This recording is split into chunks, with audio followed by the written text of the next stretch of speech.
High up in the mountains of Pakistan, where three of the world's most powerful mountain ranges collide like ancient titans frozen in geological combat, sits a place that most people have never heard of.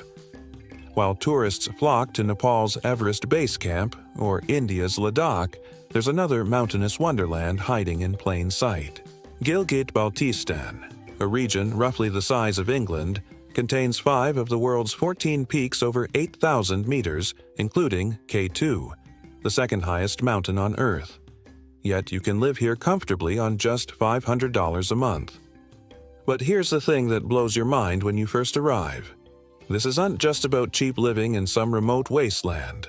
We're talking about a place where ancient Silk Road traditions still govern daily life, where polo matches happen at 12,000 feet above sea level, and where the local hospitality is so intense that refusing a third cup of buttered tea might actually offend your host's ancestors. This is where geography carved out cultures so unique that neighboring villages speak completely different languages, where women run businesses while maintaining thousand-year-old traditions, and where the cost of a decent meal is less than what you'd pay for a single coffee in Manhattan. The numbers alone tell an incredible story.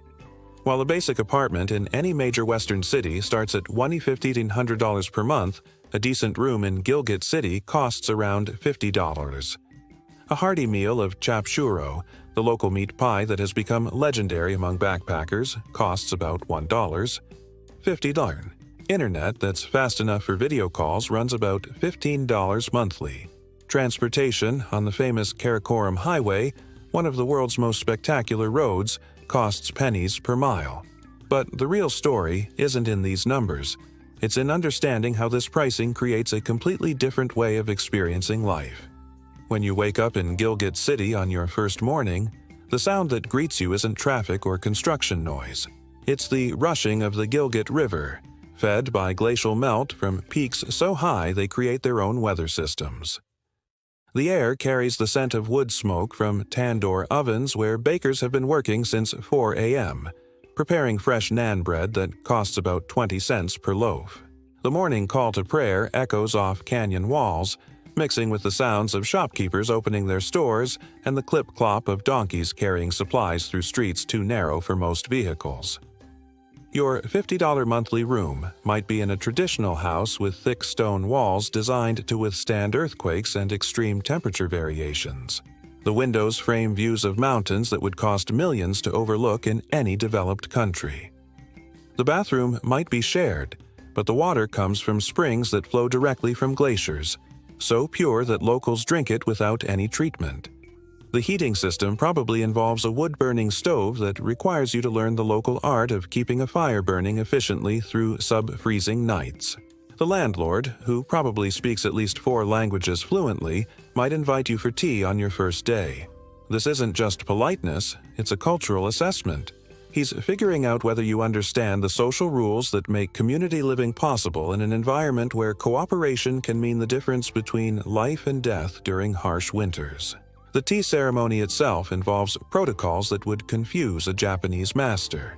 The number of cups offered, the formality of the serving process, and your responses communicate volumes about your social status and cultural awareness. Gilgit-Baltistan occupies a position that's almost impossible to comprehend until you see it on a map. This region sits at the convergence of the Himalayas, Karakoram, and Hindu Kush mountain ranges, creating what geographers call the roof of the world. To the north lies China's Xinjiang province, separated by passes so high that crossing them requires acclimatization and specialized equipment. To the west, Afghanistan's Wakhan corridor stretches like a finger pointing toward this mountain kingdom. To the east, India's Ladakh region shares disputed borders that have remained frozen in geopolitical ice for decades. And to the south, the rest of Pakistan feels like another world entirely. This geography created something extraordinary: isolation that preserved cultures in ways that nowhere else on Earth can match. When the Karakoram Highway was completed in 1978, connecting Pakistan to China through this mountainous labyrinth, it opened up regions that had remained virtually unchanged since the days of Marco Polo. villages that had developed their own dialects, their own methods of survival, their own interpretations of Islam, Buddhism, and ancient shamanic practices. The highway brought modernity, but it arrived in a place where ancient ways of life had become so deeply rooted that they absorbed change rather than being overwhelmed by it. The Silk Road. Influence here isn't some distant historical footnote that you read about in museums. Walk through Gilgit's main bazaar and you'll hear Wakhi, Balti, Shina, and Burushaski languages mixing with Urdu and English. These aren't just different accents, they're completely separate language families, some unrelated to any other known language on Earth. The Burushaski language, spoken primarily in Hunza, remains a linguistic mystery that scholars call an isolate, because they can't trace its origins to any other language family. This linguistic diversity reflects something deeper about how geography shaped human development here. Villages separated by just a few mountain passes developed completely different cultural practices over centuries of relative isolation. In Hunza, ancient Persian influences mixed with Tibetan Buddhism and later Islam to create a society known for its egalitarian traditions and remarkable longevity. Stories of centenarians working in apricot orchards aren't tourist myths. They're documented realities that researchers attribute to diet, lifestyle, and genetic factors unique to this isolated population. In Baltistan, Tibetan Buddhist culture merged with Islam in ways that produced architecture, art, and social customs found nowhere else on Earth. The famous Chakshan Mosque in Kaplu blends Islamic architectural principles with Tibetan building techniques, creating a structure that looks like nothing else in the Islamic world. The result is a building that seems to grow from the mountainside itself, incorporating local materials and construction methods that have withstood centuries of earthquakes and extreme weather. In Gilgit itself, the mixing point of these cultures, you find a cosmopolitan mountain city that feels both ancient and surprisingly modern. Internet cafes occupy buildings that date back centuries. Modern medical facilities operate alongside traditional healers who use medicinal plants that grow only at specific altitudes. Banks equipped with satellite communications serve customers who might pay for transactions with bags of dried apricots during certain seasons. The historical layers here run incredibly deep, creating a cultural palimpsest that reveals new meanings the longer you stay. These mountains witnessed Alexander the Great's armies struggling through passes that are still treacherous today with modern equipment. Buddhist monks established monasteries along trade routes, leaving behind rock carvings and stupas that you stumble across on casual hikes. The petroglyphs scattered throughout the region represent thousands of years of human passage, depicting everything from ancient hunting scenes to Buddhist symbols to Islamic calligraphy. Islamic armies brought new architectural styles that adapted to extreme mountain conditions, creating building techniques that modern engineers still study. British colonial officers played the Great Game here, using local rulers as pawns in their strategic competition with Russian expansion. Each wave of historical change left its mark, but the mountains themselves remained the dominant force shaping daily life, creating continuities that stretch back millennia. Living in this environment requires a completely different relationship with geography than most of the world experiences. In Gilgit City, the growing season is short but incredibly intense. Local farmers have developed techniques for growing vegetables at altitudes where many plants simply can't survive. They've mastered the art of terraced farming on slopes so steep that tractors can't operate, creating agricultural systems that look like giant staircases carved into mountainsides. Traditional methods of preserving food for winter survival have evolved into sophisticated systems of drying fruits, fermenting vegetables, and storing grains that put modern preppers to shame. Walk through any village during harvest season and you'll see rooftops covered with apricots laid out to dry, creating orange carpets that can be seen from miles away. These dried apricots aren't just snacks.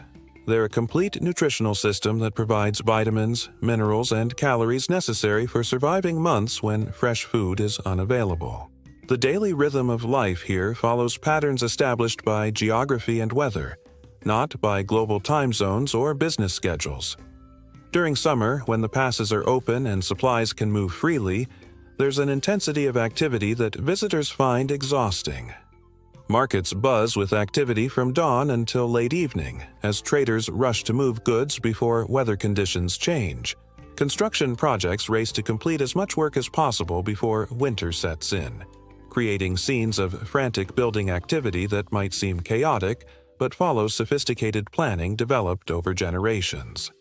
Farmers work around the clock to maximize their growing season, creating shifts of agricultural activity that continue through the night during critical periods. Social gatherings and festivals pack the warm months with celebrations that seem to compensate for the isolation of winter, creating a social calendar so dense that visitors struggle to keep up with invitations and obligations. But winter brings a different kind of life entirely, transforming these communities into something that urban people struggle to comprehend. Snow closes many of the mountain passes, cutting off villages for months at a time. This isolation has created social structures based on cooperation and resource sharing that function like extended family systems encompassing entire communities. Families stockpile not just food and fuel, but also entertainment, social activities, and educational materials that will sustain them through months when the outside world might as well not exist. The way people adapt to this rhythm produces lifestyles that seem almost magical to visitors from temperate climates. In Hunza, families maintain traditions of communal work parties called rajaki, where entire villages cooperate on major projects. Building a house, clearing irrigation channels, or preparing for weddings becomes community-wide events that combine serious work with elaborate social rituals. These aren't quaint customs maintained for tourist entertainment. They're sophisticated survival strategies that have evolved over centuries of dealing with extreme geographic conditions. The social engineering required to make these systems work reveals itself in countless daily details. Water rights, for instance, aren't just legal agreements. They're complex social contracts that govern relationships between families, villages, and ethnic groups. The traditional irrigation systems, called kules, require constant maintenance and community cooperation, creating social structures where water management becomes a form of governance that touches every aspect of daily life. Food culture here reflects this adaptation to geographic extremes in ways that create eating experiences unlike anywhere else on Earth. The famous chapchuro that has made Hunza Valley somewhat famous among food bloggers isn't just a tasty meat pie. It's a perfectly engineered survival food that demonstrates how geography shapes cuisine in profound ways. The thin dough provides carbohydrates while requiring minimal fuel to cook, important when wood must be carried up mountainsides for heating and cooking. The meat filling provides protein and fat necessary for high-altitude living where the body burns calories at accelerated rates. The cooking method, using a simple pan over an open fire, works with limited fuel resources and primitive cooking facilities. When you eat chapchuro while sitting in a village where the nearest restaurant is a day's hike away, you understand that this isn't just food. It's edible engineering developed by people who understood nutrition, resource management, and fuel efficiency long before those became academic disciplines. The spices used aren't just for flavor. They include medicinal plants that aid digestion at high altitude and help prevent altitude sickness. But the food culture extends far beyond survival necessity into a complex social system that governs relationships, hospitality, and community status in ways that would require anthropological study to fully understand. Tea culture here operates according to rules that would confuse a Japanese tea ceremony master. The traditional salty butter tea, called tumoro in some areas, isn't just a beverage. It's a social institution that communicates everything from political allegiances to marriage negotiations. Refusing tea implies rejection of social connection, potentially insulting not just your immediate host, but their extended family and community relationships. The number of cups you're offered indicates your status within the community hierarchy. The quality of the tea, the cleanliness of the cups, and the formality of the serving process communicate volumes about relationships between families, villages, and ethnic groups. Learning to navigate these protocols becomes essential for social acceptance. But the rules vary between communities in ways that require constant cultural sensitivity. Apricots occupy a position in the local economy and culture that seems almost absurd until you experience a full year here and understand how thoroughly they penetrate every aspect of daily life. These aren't just fruits. They're a complete economic system that demonstrates how geography creates cultural adaptations of remarkable sophistication. Fresh apricots provide vitamin C during the short growing season, when fresh vegetables are difficult to obtain. Dried apricots preserve this nutrition through winter months when fresh food is impossible to obtain, creating a storage system that can sustain families for months. Apricot oil serves as cooking fat when other oils are unavailable or expensive, skin moisturizer in the harsh mountain climate, and lamp fuel when electricity is unreliable. Apricot wood burns hot and clean for heating and cooking, providing fuel that doesn't produce the heavy smoke that would be problematic in poorly ventilated traditional houses. Even the pits are cracked open to extract nutritious kernels that provide protein and healthy fats. A single apricot tree can support a family's basic needs for months, which explains why apricot orchards receive the kind of careful attention that other cultures reserve for gold mines. The agricultural methods here combine ancient techniques with adaptations to extreme conditions that produce results that seem almost miraculous to visitors from temperate farming regions. Terraced fields carved into mountainsides so steep that you need climbing gear to work them produce crops at altitudes where most plants can't survive. These terraces represent generations of labor, with families passing down not just land, but detailed knowledge about soil management, water distribution, and crop rotation adapted to specific microclimates that might exist only within a few square meters.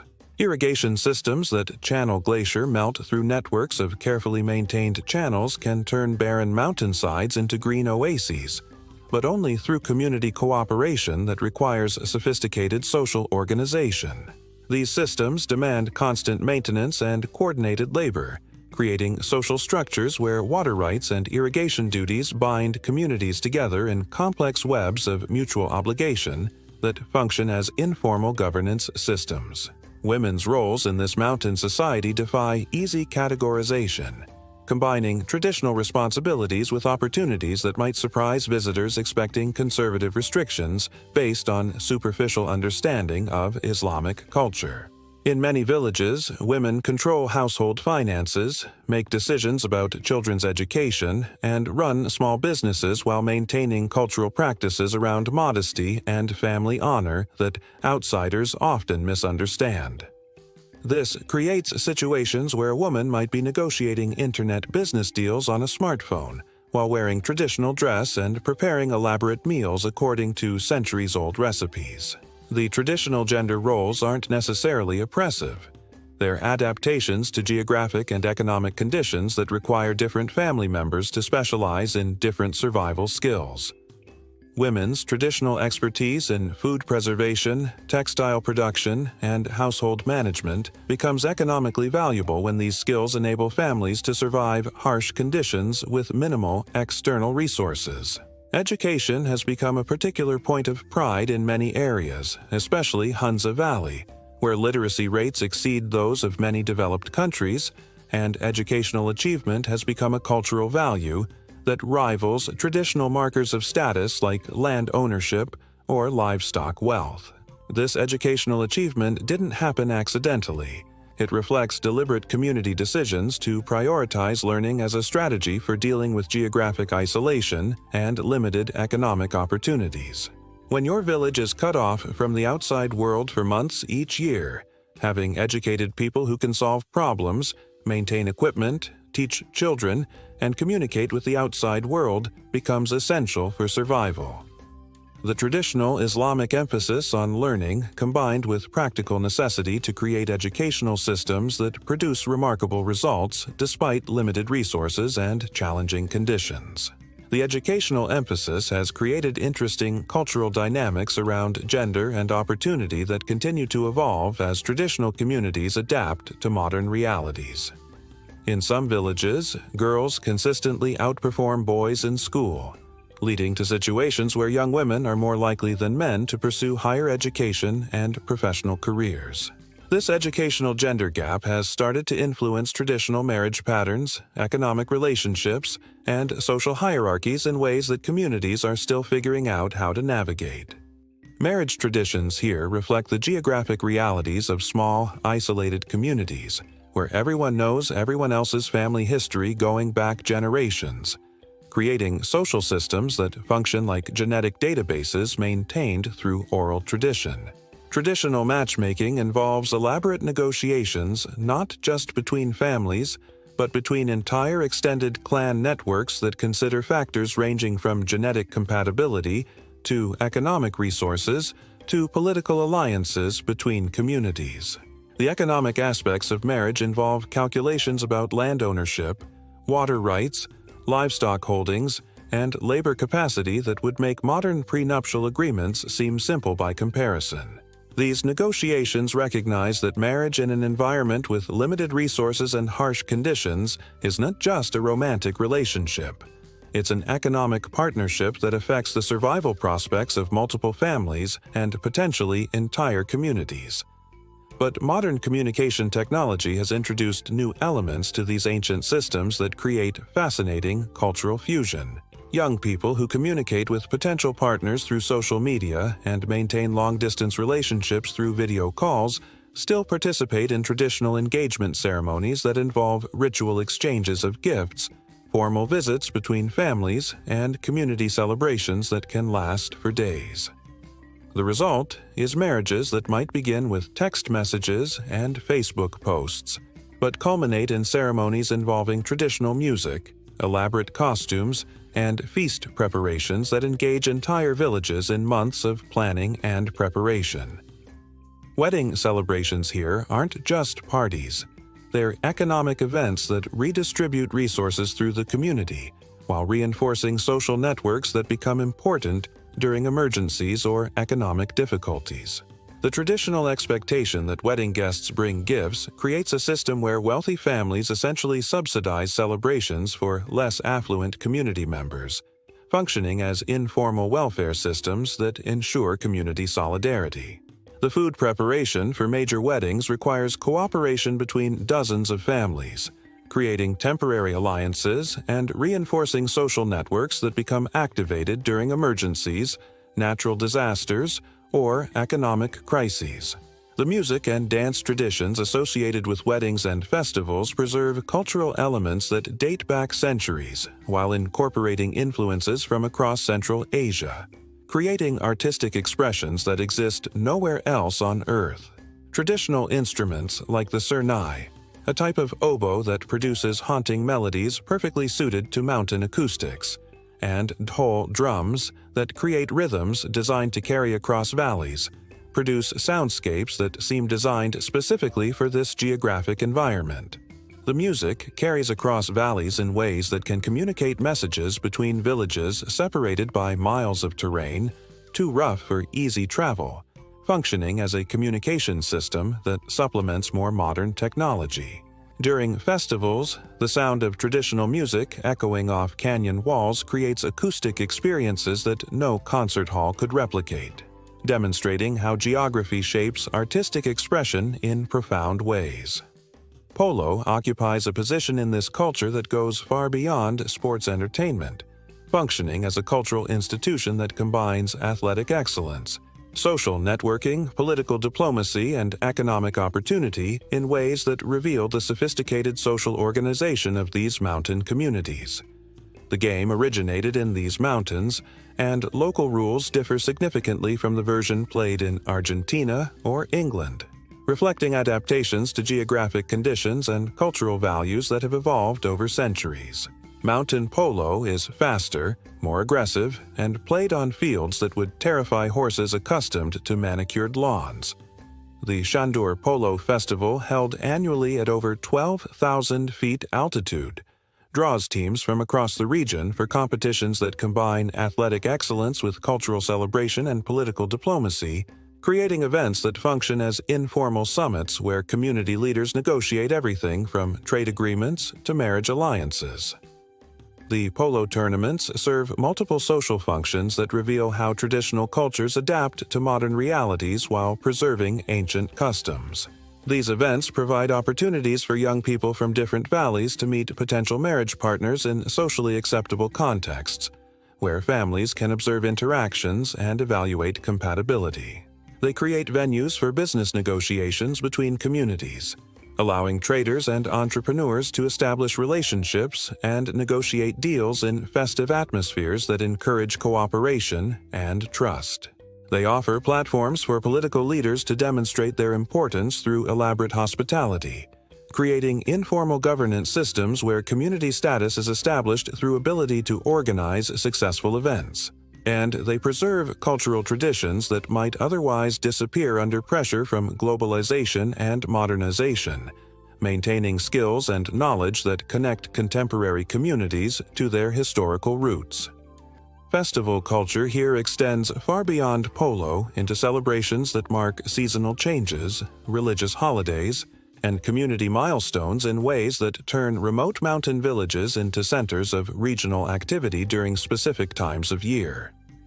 The Jashan-e-Baharan, or Spring Festival, combines ancient Persian New Year traditions with Islamic celebrations and local customs that vary from valley to valley, creating cultural events that reflect the complex historical influences that have shaped this region.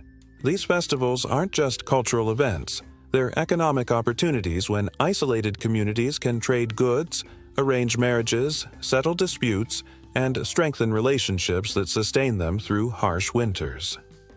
The timing of festivals reflects agricultural cycles and weather patterns, creating social calendars that coordinate community activities with geographic and climatic realities. The economics of living here on $500 per month become clearer when you understand how these cultural systems reduce the need for cash transactions by creating alternative economic relationships based on reciprocity, cooperation, and mutual obligation. Community cooperation, traditional hospitality, and reciprocal exchange systems mean that many basic needs can be met through social relationships rather than market purchases. A family might provide labor for a neighbor's harvest in exchange for help with construction projects, creating economic relationships that function without cash while building social bonds that provide security during emergencies. Traditional hospitality expectations mean that travelers can find food and shelter through social networks rather than commercial establishments, reducing travel costs while creating cultural exchanges that benefit both visitors and hosts. But this doesn't mean living here involves romantic simplicity or primitive conditions that require abandoning modern amenities. Gilgit City has internet speed sufficient for video conferencing and remote work, modern medical facilities equipped to handle serious emergencies, and educational institutions that connect students to universities worldwide through online programs and satellite communications. The challenge isn't accessing modern amenities. It's understanding how to balance modern lifestyle expectations with traditional cultural practices and geographic limitations that require different approaches to problems than urban environments typically demand. Learning to work within these systems rather than against them becomes essential for comfortable long-term residence.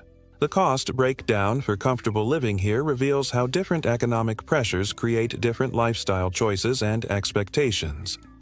Housing costs that seem impossibly low by international standards reflect not just different wage levels, but different expectations about privacy, space, and urban amenities that have been shaped by geographic constraints and cultural values. A $50 per month room in Gilgit might share a bathroom with other tenants, have intermittent electricity that requires backup systems, and require heating with wood or gas that must be purchased and stored seasonally. But it might also come with mountain views that would cost thousands of dollars per month in any major city, air quality that doesn't exist in most urban areas worldwide, and a sense of community connection that money can't buy anywhere else. Food costs reflect local production patterns and traditional eating habits rather than global commodity prices, creating opportunities to eat high-quality, locally produced food at prices that seem impossible to visitors from developed countries. The $1.50 chapchurro represents not just different labor costs, but different expectations about dining experiences, portion sizes, and food preparation methods that prioritize nutrition and social interaction over commercial profit margins. Local restaurants operate according to social customs where charging high prices might damage family reputations within the community, creating business environments where social relationships influence economic transactions in ways that benefit consumers but require understanding of cultural expectations. Traditional hospitality expectations mean that food costs can vary dramatically depending on your relationships with local families and your willingness to participate in reciprocal social obligations that might include everything from language exchange to assistance with business projects. Transportation costs throughout the region depend heavily on season, weather conditions, and your tolerance for adventure, creating travel experiences that range from comfortable to terrifying depending on timing and route selection. The Karakoram Highway offers some of the world's most spectacular scenery at prices that seem absurdly low until you experience the road conditions during bad weather, when the combination of altitude, narrow roads, and unpredictable conditions creates travel challenges that require physical and mental preparation. Local buses that cost a few dollars for journeys of several hours operate according to schedules that depend more on passenger loads and weather conditions than published timetables, requiring flexibility and patience that urban travelers might find frustrating. Shared jeeps that serve remote valleys charge reasonable rates for transportation that would be impossible to arrange privately in most parts of the world. But the journey conditions might involve roads that barely qualify as paths and driving techniques that prioritize getting there over comfort or conventional safety standards. The adventure tourism industry here operates in ways that highlight both the opportunities and challenges of this geographic setting, while revealing interesting contradictions about how different cultures value landscape and experience. International travelers pay thousands of dollars for trekking expeditions to see landscapes that local shepherds consider routine working environments, creating economic relationships where traditional lifestyles become valuable tourist commodities. K2 base camp treks that represent lifetime adventures for international climbers pass through villages where children walk similar distances just to attend school, highlighting differences in how geographic challenges are perceived depending on cultural background and economic circumstances. This creates interesting economic dynamics where tourism revenue can transform local communities while also creating pressure to maintain authentic, traditional lifestyles for visitor entertainment. The healthcare system here combines modern medical facilities with traditional healing practices and geographic challenges that create unique problems and solutions requiring different approaches to medical care than urban environments typically provide. Gilgit City has hospitals equipped to handle serious medical emergencies and surgical procedures, staffed by doctors trained at Pakistani and international medical schools. But villages separated by difficult terrain might be days away from professional medical care, requiring traditional knowledge about emergency treatment, medicinal plants, and basic health care that supplements rather than competes with modern medicine. This has preserved traditional knowledge about medicinal plants that grow only at specific altitudes, bone-setting techniques adapted to injuries common in mountain environments, and emergency care methods that can sustain patients during transport to modern facilities. Education opportunities reflect both the high value placed on learning and the practical challenges of delivering quality education in remote mountain communities where geographic isolation creates both obstacles and opportunities. Internet connectivity now allows students in isolated villages to participate in online courses and maintain contact with educational institutions worldwide, creating educational opportunities that didn't exist just a few years ago. But the same geographic isolation that makes internet access precious also means that power outages, weather disruptions, And equipment failures can cut off educational opportunities for weeks at a time, requiring backup systems and alternative learning methods that combine traditional and modern approaches to education. The expat community here remains small but includes interesting combinations of adventure travelers, academic researchers, development workers, and people seeking lifestyle alternatives to mainstream urban living in developed countries. These foreign residents navigate cultural expectations, visa requirements, and social integration challenges while dealing with the same geographic and infrastructure limitations that shape local life. Their experiences offer insights into both the possibilities and difficulties of long-term residence here for people from different cultural backgrounds, revealing how geographic conditions affect everyone regardless of nationality or economic status while highlighting cultural differences in adaptation strategies.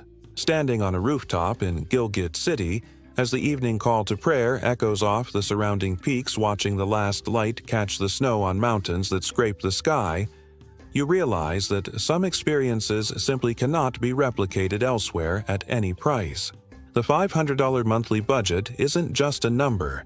It's access to one of the world's last great hidden kingdoms where geography has preserved cultures, traditions, and ways of life that offer alternatives to mainstream modern living. Whether you could actually live here depends not just on financial resources, but on cultural adaptability, tolerance for uncertainty, and willingness to participate in social systems that prioritize community cooperation over individual convenience. The question isn't whether this lifestyle is better or worse than urban alternatives. It's whether it offers something you can't find anywhere else. For $500 a month, you get more than cheap living. You get access to a way of being human that geography has preserved in one of Earth's most spectacular settings.